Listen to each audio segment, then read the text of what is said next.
और वो इस दौर की हाईएस्ट ट्रैजेक्टरी में जाके क्लोज हुआ, वो है मेरिको और ITC it's all time high. और कुछ स्टॉक्स जो कि बैकफुट पे थे, इस क्रम में याद रखिएगा। मैं एक दो स्टॉक्स का और जिक्र करना चाहूँगा। उसमें रियल स्टेट स्पेस में एक स्टॉक आपको याद होगा बहुत अच्छा चल रहा था, ओबरा रियल्टी, बहुत स्ट्रॉन्ग मोमेंटम में था। I mean the strongest structure in real estate space. बहुत संक्षेप में चंदन, ओबरा रियल्टी में 20 डे में आज वॉलेट हो गया। आपका व्यू क्या है इस स्टॉक पे आगे चलकर?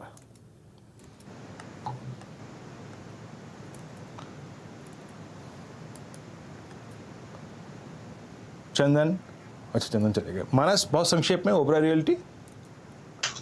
देखिए, ओबरा रियल्टी में डेफिनेटली एक इम्पोर्टेंट सपोर्ट ब्रीच हुआ है। एक अगर आप 60 मिनट चार्ट पे जाएंगे तो वहां पर आपको एक हेड का पैटर्न दिखेगा जो कि नेगेटिव इंडिकेशन है। बट फिर भी मेरा समझना है कि जब 1000 के लेवल्स ब्रेक हो तभी आपको अपनी लॉन्ग पोजीशन से एग्जिट होना है और खरीदारी करने के लिए किराए फिलहाल के लिए अभी नहीं रहेगी। प्रकाश सर, आपकी राय लास्ट मिनट में। एक बार मैं एक बैंकिंग स्टॉक पे चाहूंगा, इंडसइंड बैंक। आज थोड़ा सा कोलैप्स हुआ, बैकफुट पे आया, बट अभी स्ट्रक्चर में कोई खास ऐसा डैमेज तो नहीं है जो कि आपको कहे कि नहीं जनाब it's time to I think liquidate your position, specially trading positions. Prakash sir.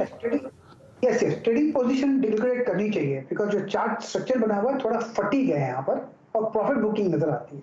अगर प्रॉफिट बुकिंग नजर आती है तो नेचुरली प्रॉफिट बुकिंग आएगी। शॉर्टिंग के लिए मैं नहीं कहूंगा, लेकिन यस, प्रॉफिट बुकिंग करनी होनी चाहिए और ट्रेडिंग पोजीशन क्लोज होनी चाहिए। थोड़ा स्ट्रेच है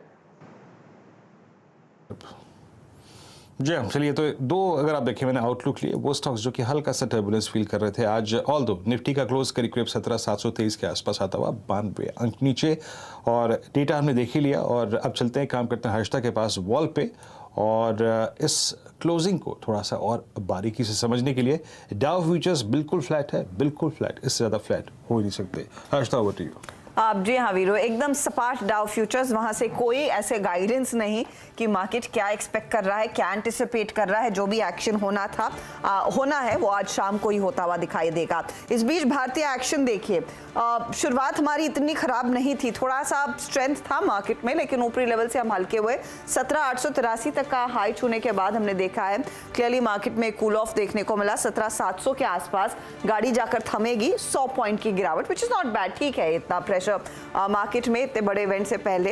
निफ्टी बैंक 250 पॉइंट की गिरावट पर करीब करीब आधे % के नुकसान पर जाकर आज खड़ा हुआ है। आज आईटी काउंटर्स में भी हमने देखा है थोड़ा सा पुल बैक आया, 168 अंकों तक की गिरावट पर क्लोज देखने को मिलेगा। और मिड कैप्स में भी प्रेशर देखा गया था करीब करीब 265 अंकों तक का।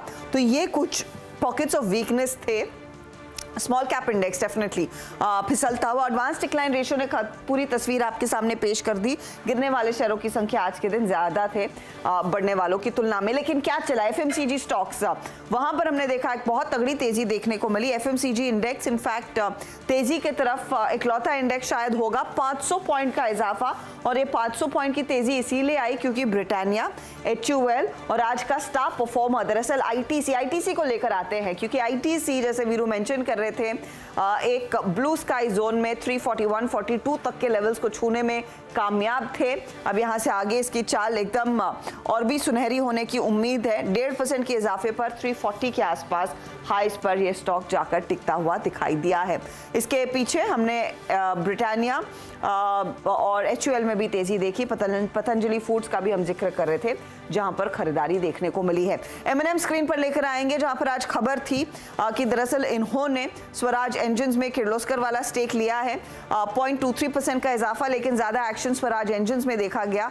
स्टॉक इनफैक्ट करीब करीब 6% की बढ़त पर टिकता हुआ आज देखने को मिला है। तो ये कुछ काउंटर। त्रिवेणी इंजीनियरिंग पर भी आपकी नजरें होनी चाहिए। त्रिवेणी टर्बाइन के साथ दरअसल वो फैमिली सेटलमेंट होता हुआ स्टॉक त्रिवेणी इंजीनियरिंग का करीब 2% ऊपर। तो त्रिवेणी टर्बाइन में भी हमने देखा थोड़ा सा एक्शन बढ़ता हुआ दिखाई दिया था आज इन खबरों के चलते। तो ये कुछ स्टॉक्स देखने को मिला और थोड़ा सा एक्शन तेजी की तरफ रहा। लेकिन कुल मिलाकर आज जो ट्रेड है वो इंडेक्स वाला थोड़ी सी नरमी वाला ही रहा है। हीट मैप आपकी स्क्रीन पर लेकर आएंगे फटाफट से, जहां पर मार्केट बंद हो गए हैं 17,718 के लेवल्स पर। देखिए स्क्रीन में ज्यादा लाली छाई हुई है। श्री सीमेंट, अदानी पोर्ट जैसे काउंटर्स, अदानी ग्रुप की तरफ से जो डेवलपमेंट आई कि अंबुजा एसीसी में मेजॉरिटी स्टेक इन्होंने प्लेज किया है, तो बाकी सीमेंट स्पेस पर भी एक कूल ऑफ देखने को मिला। अल्ट्राटेक में भी कुछ नरमी देखने को मिली। पावर ग्रेड, इंडसइंड बैंक, दूसरे स्टॉक्स जहां पर मुखवाली का दबाव। मेटल्स थोड़ी नरमी के साथ जाकर टिके आज, जहां पर हिंडाल्को, टाटा स्टील जैसे काउंटर्स, जेएसडब्ल्यू स्टील जैसे काउंटर्स में हल्का हल्का फ्लैटिश मूव देखने को मिला, हल्का सा दबाव था। बैंकों में इंडसइंड के साथ कोटक, एसबीआई में भी कुछ मुनाफा वसूली देखने को मिली है। तो ये कुछ पॉकेट था जहां पर नरमी देखने को मिली। मार्केट को सपोर्ट किसने किया? तीनों एफएमसीजी दिग्गजों ने। फिर आपका अपोलो हॉस्पिटल जो कल भी भागा था, आज फिर तेजी देखने को मिली। बजाज फाइनेंस के साथ फिनसर्व में खरीदारी और रिलायंस इंडस्ट्रीज पॉजिटिव साइड पर बैठता हुआ आज दिखाई दिया 2508 के लेवल्स पर। यह है मार्केट की चाल उस बड़े ग्लोबल इवेंट के ठीक पहले। लेकर आते हैं सीधा सौदा का अपडेट आपके लिए अब, जहां पर हमें साफ दिखाई देगा कि किस तरह के बेट्स आशीष और नीरज ने आज सुबह के मुकाबले में लिए। तो ये देखिए आशीष की टीम में तेजी मंदी दोनों तरफ के ट्रेड्स थे। नूवोको पर एक मंदी का ट्रेड था, बाकी सीमेंट कंपनियों में गिरावट का असर यहां पर भी आया, 7% टूटा। स्वराज इंजन तेजी का ट्रेड, 5% के गेन। सेंट्रल बैंक जो पीसीए से बाहर निकला, 6% का इजाफा। स्पाइस जेट 80 पायलट्स को इन्होंने लीव विदाउट पेपर भेज दिया है, वो एक नेगेटिव मार्केट ने पड़ा है। गेल में गिरावट जारी, 2% नीचे ये। टीसीएस में गिरावट जारी, 1.5% नीचे। टीम लीज और यूएसएल रसल तेजी वाले ट्रेड्स थे नीरज की तरफ से। ये है फिलहाल आपके लिए हाल सीधा सौदा के अपडेट्स का। क्या एक बार फिर देख लें